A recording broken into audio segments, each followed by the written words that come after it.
এখানে আম্মা মিমের উপরে যে তাসদিদ এসেছে, এখানে আবশ্যকীয় গুণনা হবে নুনে মিমে তাসদিদ গুণনা করা ওয়াজিব। অর্থাৎ নুন অথবা মিমের উপর যদি তাসদিদ আসে, এই যে এইটা চিহ্নটি, তাহলে গুণনা করা ওয়াজিব। তো আম্মা এখানে এক আলিফ গুণনা হবে। আম্মা ইয়াতাসাআলুন, এখানে 3 আলিফ অথবা 4 আলিফ লম্বা হবে। কেন? যদি মদের হরফের পরে একই শব্দে হামজা আসে তাহলে মদ্দে মুত্তাসিল বলা হয় তাকে। তো এখানে মদের হরফ কোনটি? মদের হরফ হলো মদের হরফ হলো এই যে আলিফ খালি তার ডানে জবর, আলিফ খালি তার ডানে জবর, যে মদের হরফ, এটাকে মদের হরফ বলে।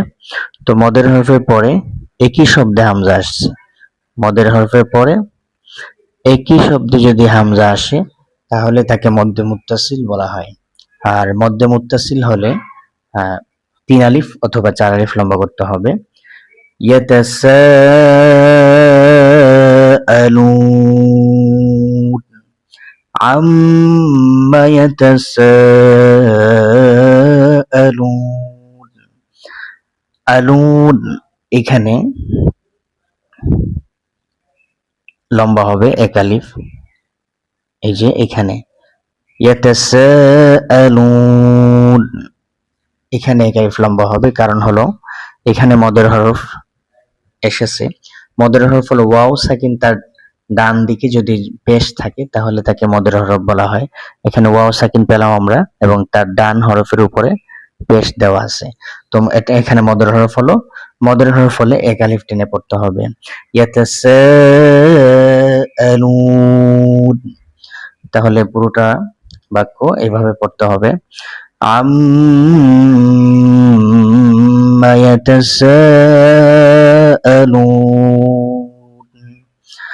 আনিন নাবাইল আযীম, আনিন নাবাইল আযীম, আনিন নাবা, এই যে নুন আসছে, নুনের উপরে তাসদিদ এসেছে, এই যে চিহ্নটি আসলো।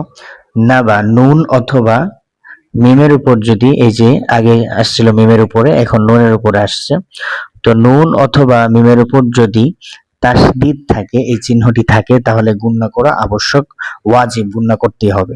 তো আম্মা এখানে আবশ্যকীয় গুণনা, ঠিক তেমনি ভাবে আনিন নাবা, এই যে নুন এখানে আবশ্যকীয় গুণনা করতে হবে।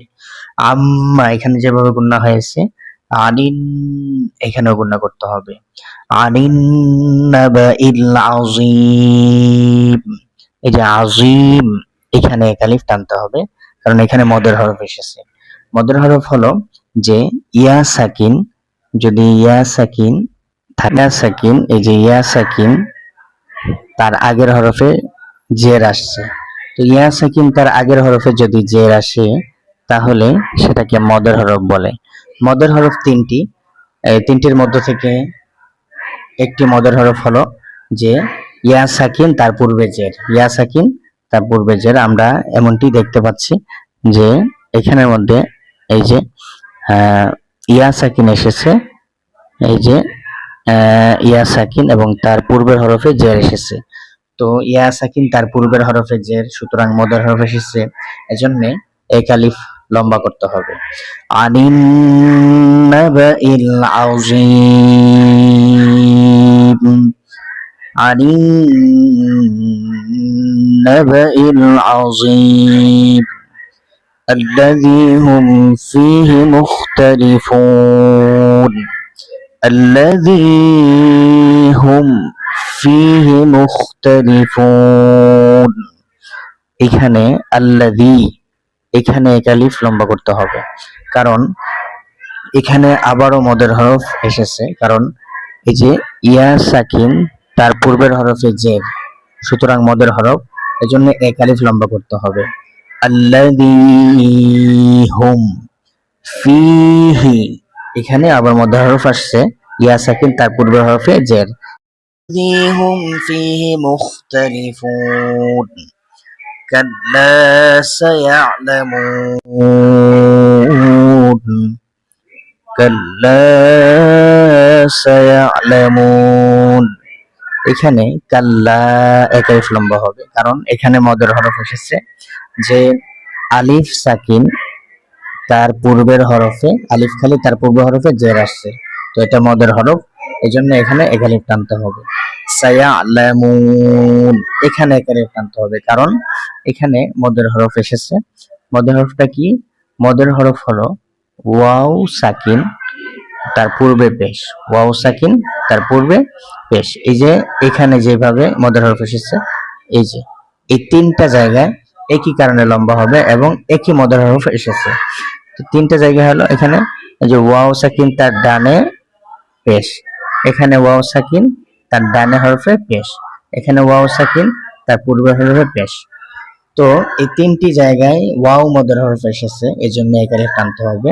এখানে আম্মা ইয়াতাসাআলুন লম্বা হবে, ঠিক তেমনি ভাবে আপনার ফিহি মুখতালিফুন যেটা আছে এখানেও লম্বা হবে, মুখতালিফুন ঠিক তেমনি ভাবে কাল্লা সায়ালামুন